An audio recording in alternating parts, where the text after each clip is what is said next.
La fosa liscal está limitada por la tuberosidad dorsal, borde por su última costilla y un través de mano por debajo de las vértebras, de las apoyas vértebras de las lumbares. En este sector se va a proyectar una estructura que es la cabeza del ciego. El ciego del caballo, que era la primera porción del intestino grueso. Recuerden que tiene una capacidad aproximada de 25 a 30 litros. Tiene forma de coma. Recuérdense, de coma, con una cabeza, un cuerpo y un vértice. Presentaba tenias, pero de las cuales la palpable, real, evidenciable, se llama tenia ventral del ciego. La cabeza se proyecta en ese sector. Dependiendo del grado de contenido, la cabeza va a estar más elevada o más descendida en relación con la fosa helical. El vértice se proyecta por debajo de la cúpula diafragmática. Tengan en cuenta que en condiciones normales, ahí se va a encontrar la desembocadura del intestino delgado, específicamente el ilio, a través de un elemento que se llama válvula iliocecal. Tenía dos válvulas, la iliocecal, que era la desembocadura del ilio en el ciego, y la secocólica, que era la salida desde el ciego hacia el colon mayor. Bien, la válvula iliocecal es perfectamente audible o auscultable aproximadamente una vez cada minuto o 2 minutos, aproximadamente. En condiciones normales, entonces, una vez en 1 minuto o en 2 a lo sumo. De no ocurrir eso, hay dificultad en el vaciado de la válvula iliocecal. El sonido que se percibe acá es lo que ustedes les enseñaron en Medicina 2, que es el sonido de cascada, que es justamente como si fuera un grifo, una canilla que gotea y cae sobre una pared. Se percibe el sonido de cascada. Una vez que se abre la válvula, uno puede seguir con la lámina del fonendoscopio la proyección y la continuidad del sonido hacia distal. Es la única válvula audible. La válvula secocólica no es audible. Posteriormente, por ventral, bien en relación con la línea media, inmediatamente paralela a ella, se puede llegar a percibir motilidad progresiva del colon ventral derecho. Yo les decía que había dos tipos de movimientos en el intestino grueso, de mezcla y de propulsión. Los de mezcla dados por el movimiento del contenido mezclándose con los jugos digestivos. Y por otro lado, los propulsivos, que eran movimientos de tipo espasmódicos, largos en cuanto a sonoridad, que son los que empujan el contenido de craneal hacia caudal. Bien, siempre están presentes los dos. En mayor o menor medida están siempre presentes los dos. Si el caballo acaba de comer hace un par de horas atrás, es probable que tenga una mayor proliferación de sonidos de mezcla que de propulsión. Pero siempre tiene que haber de los dos. En este sector se coloca la lámina del fonendoscopio y los sonidos de mezcla se caracterizan por ser sonidos cortos y más agudos. Ocurren 1 a 2 por unidad de tiempo. La unidad de tiempo es el minuto. Y los de propulsión es al revés. Ocurre menos cantidad, hay uno generalmente por minuto, y son más largos en cuanto al tiempo. Son los famosos sonidos cuando ustedes están muchas horas estudiando, como siempre, en la biblioteca, y de repente tienen que ir al kiosco a comprar algo y no se animan, y ven que otro pasa con unas galletitas. Bueno, esos son sonidos de propulsión. Son sonidos graves, uno por unidad de tiempo como mucho, y más largo, de amplitud más larga. Los de segmentación son más agudos, más cortos, pero hay más cantidad por unidad de tiempo. Siempre se entremezclan. Posteriormente, dame vuelta al equino, por favor. Pasamos del lado izquierdo y lo que vamos a percibir es, en la fosa helical del lado izquierdo, se va a proyectar la unión del colon ventral izquierdo con el colon dorsal izquierdo. Siempre hablando del colon mayor. En la fosa helical del lado izquierdo se proyecta la unión del colon dorsal izquierdo con el colon ventral izquierdo. A ese nivel se presenta una de las 3 flexuras que presenta el colon mayor del caballo, que es la flexura pelviana o pélvica. El concepto que tienen que tener en cuenta, que también va a servir cuando se hace un tacto rectal, es que el colon ventral tiene un diámetro mayor, es segmentado, tiene áreas de segmentación y tenias, y el colon dorsal es sin segmentación y con menor diámetro que el colon ventral. Acá se va a percibir también sonidos de mezcla y de propulsión. Se busca el cuadrante superior y luego se pasa al cuadrante inferior. Una vez hecho eso, se desplaza la línea del fonendoscopio levemente hacia adelante para tratar de ocultar la motilidad a nivel de qué flexura, de la flexura external. Recuerden que había una flexura external y una flexura diafragmática. Colon menor no se oculta, intestino delgado no se oculta y tampoco se palpa en condiciones normales a través del tacto rectal. Si yo palpo el intestino delgado en un caballo a través del tacto rectal, quiere decir que el caballo está con serios problemas en su porción anterior de su aparato digestivo. Por condiciones normales no tiene por qué palparse. Porque justamente hay algo que está generando distensión, sería como un globo que se empieza a inflar y empieza a ascender desde este sector hacia arriba, y vos con las manos, con las puntas, nuevamente puedes llegar a palpar la pared. Con cierta experiencia esto se puede evaluar si tiene edema o no, casi seguro lo tiene. Siempre se comienza al lado derecho y se pasa al lado izquierdo. Cuadrante superior, cuadrante inferior. Recuerden, sonidos cortos y más cantidad son los de mezcla. Sonidos más largos pero menor cantidad por unidad de tiempo son los de propulsión. Siempre tienen que haber de los dos, siempre. Algo muy importante es que ustedes siempre se hagan el esquema de motilidad y pongan los más que corresponden o los menos que corresponden, y en cada control seriado sistemáticamente repitan la maniobra para evaluar cómo va progresando, si mejora la motilidad o si la va perdiendo. Recuerden que la pérdida progresiva o la falta es muy malo y era uno de los puntos para permitir definir qué hago con ese caballo. El tacto rectal era otro punto también importante, porque el tacto rectal positivo, donde yo detecto cuál es el problema, me va a definir qué hacer. Y el sondaje nasogástrico positivo, de más de 4 litros, cuando coloco la sonda, también es un punto de quiebre como para definir, bueno, este caballo per se tiene una mala distribución de líquidos corporales, inmediatamente pasarle fluidos.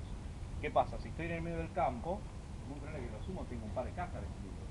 Y un caballo con reflujo nasogástrico necesita aproximadamente, ¿qué?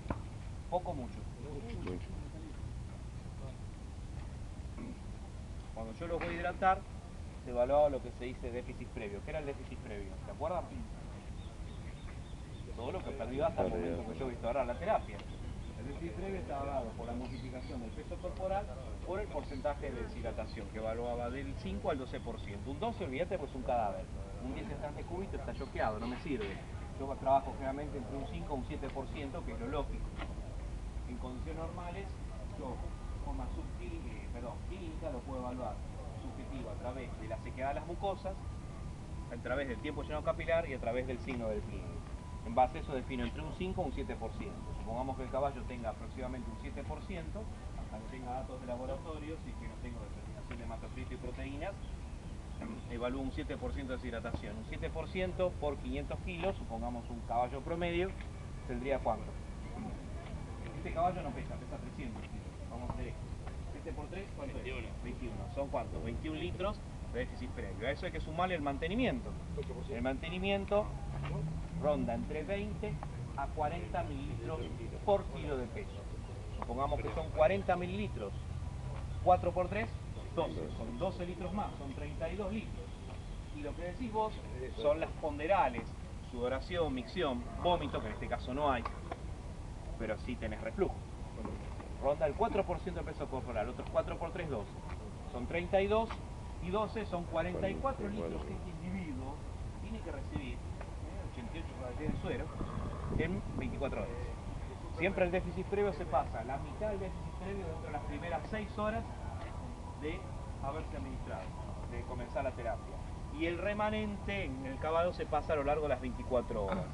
Generalmente cuando uno va a hidratar a un caballo con abdomen agudo y no tengo ningún dato de laboratorio, trabajo con una solución isotónica, un cristaloide como puede ser un cloruro de sodio. Si tengo posibilidad de agregar otro tipo de elemento un poco más rico en electrolitos, puedo utilizar un Ringer o un Ringer con lactato, ¿de acuerdo? Destroza sí se puede trabajar con destroza al 5 sin mayor inconveniente a flujo libre.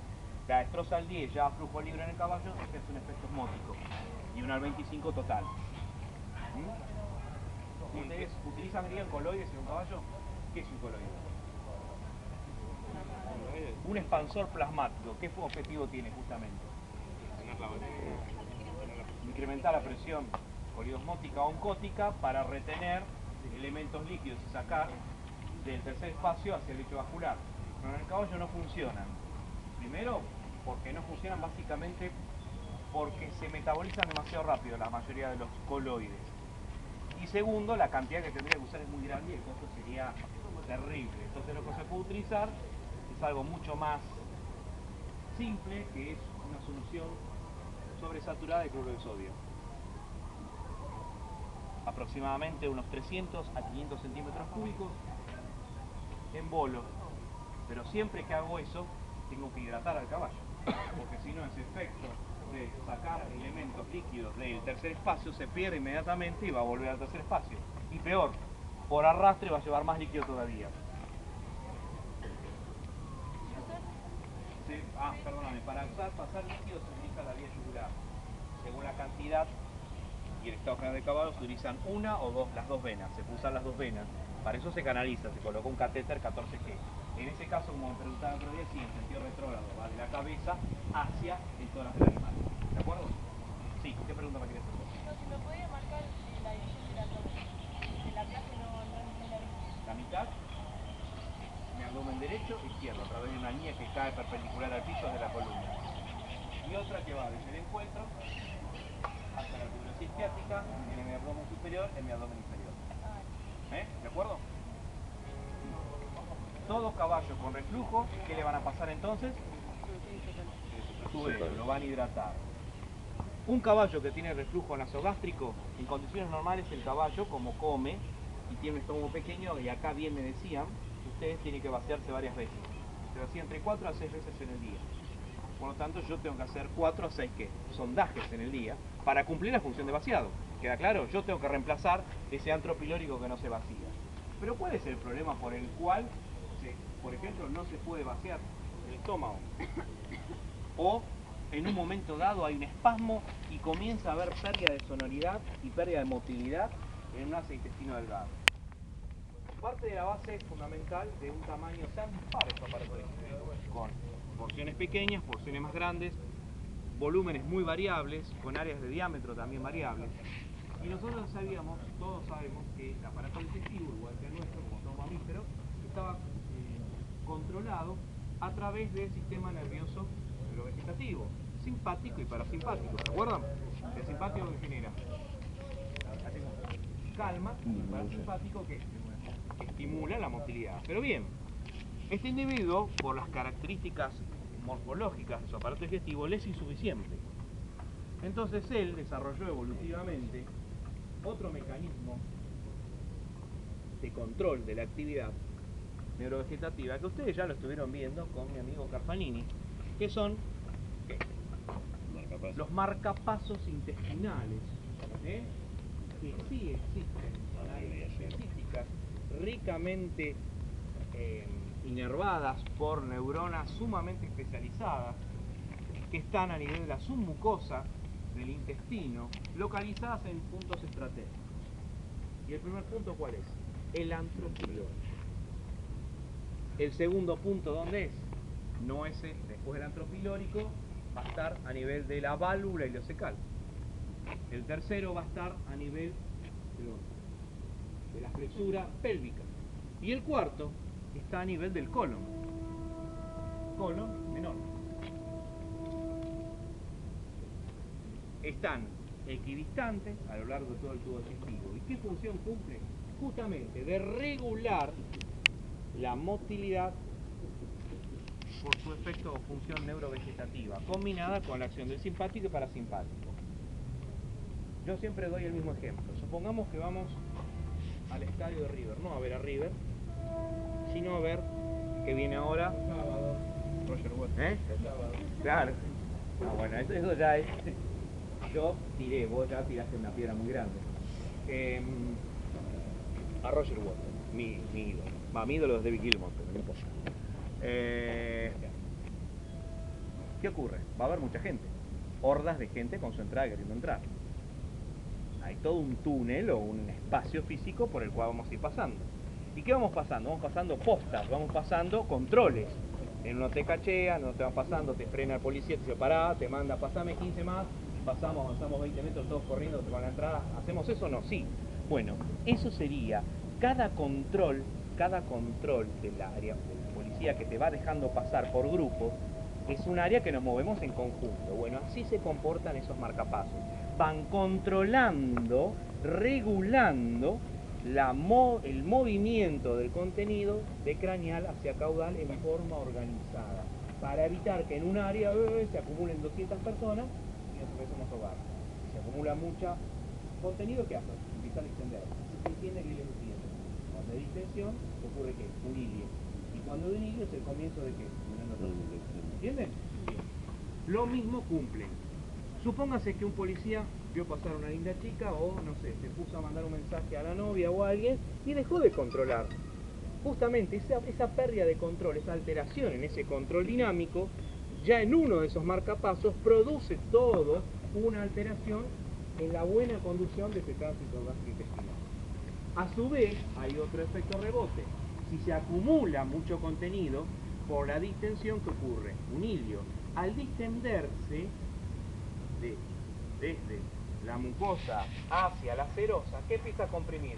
Empieza a comprimir a esa neurona, que es tan rica, ¿en qué? Es tan dependiente de oxígeno. Comienza a faltarle oxígeno, comienza a entrar en hipoxia y comienza a alterarse la función de esa neurona y deja de funcionar, no esa, millones. Entonces el marcapasos no funciona más. Eso a su vez, ¿qué va a producir esa distensión? Alteración, ¿se acuerdan? En la permeabilidad vascular, pasos de elementos de quimiotaxis que generan inflamación, liberación de factores hemodinámicos como el factor de necrosis tumoral, la interleuquina 1, 2 y 6, y todas esas sustancias, juntamente con la hipoxia, son los elementos más tóxicos que puedan recibir esas neuronas. Al ocurrir eso, si la neurona deja de funcionar, típico cuando comienza un cuadro de toxemia y pasaron más de 6 horas de ese cuadro de toxemia sin tratar, esa neurona murió, no se recupera más y comienza también ya a haber una alteración física en el intestino. Yo puedo tener situaciones en las cuales tengo un vólvulo, una torsión, una insuficción. ¿Qué ocurre? Una alteración anatómica. La irrigación más tardada por arterias y por venas. Cuando ocurre una torsión, lo primero que se va a alterar siempre es la llegada de sangre o la salida de sangre. ¿Qué les parece? Histológicamente, por tener una estructura mucho más elástica las venas, ¿van a poner la mesa ya? Acá están las patias, avísame. Ya está el fuego. ¿Ya está el fuego? Al ocurrir una situación así, lo primero que va a pasar cuando ocurre la torsión es una alteración en la salida de sangre. Sangre oxigenada llega, pero no hay una remora sanguínea, hay una congestión vascular, y todo eso a su vez va a favorecer más la liberación de esos factores de necrosis tumoral, esas interleuquinas, que van a dañar a esas neuronas que son los marcapasos. Entonces, murió la motilidad. Toda vez que yo por tacto rectal puedo evaluar que hay una alteración anatómica que justifique una cirugía, tengo que derivarlo cuanto antes. Tengo entre 6 a 12 horas para poder trabajar quirúrgicamente con cierto éxito. Pasadas las 12 horas, ese caballo tiene una torsión gástrica, esa asa intestinal se perdió, ya está necrótica. Por ende, al estar necrótica ya hay contaminación peritoneal. Entonces ya generalmente ese caballo está yendo con Víctor Sueiro.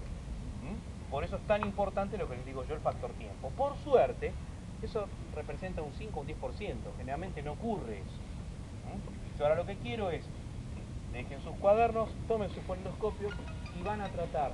Tenemos 3 caballos acá, 4 caballos, con cuidado uno los sujeta y los otros van a empezar a ocultar. Acá se van a mezclar del lado derecho y del lado izquierdo.